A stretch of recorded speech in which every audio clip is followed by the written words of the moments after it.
There's no let-up from investigators looking into the deadly mass shooting in Parkland, Florida. Reporter Nikki Batiste tells how the president weighed in today, having harsh words for the Florida deputy who stayed outside while students were being massacred inside.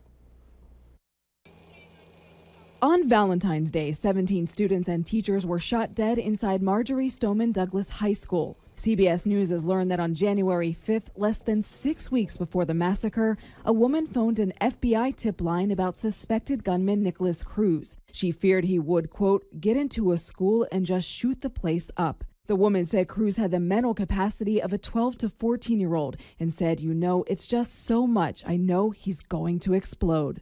According to the FBI, the caller was someone who knew Cruz well. However, the Bureau admits the information was never followed up on. In November, the woman who took in Cruz and his brother after their mother's death called 911. He put the gun in the head of his brother before, so it's not the first time, and he did that to his mom. Multiple investigations are now underway to determine why the warnings about Cruz went unheeded. On Friday, FBI officials briefed the Senate Judiciary Committee about how law enforcement agencies handled the information. I'm Scott Peterson.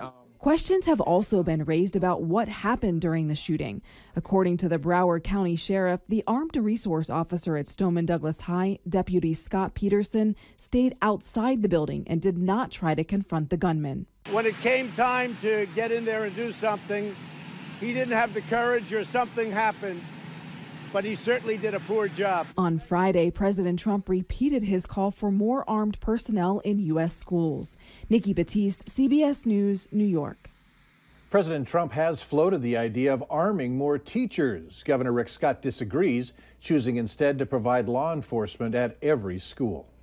Boys and girls in action on the ice as the North Dakota State Hockey Tournament continues. We've got highlights later in sports. And see how Olympic athletes are using sophisticated technology to make sure they perform their best.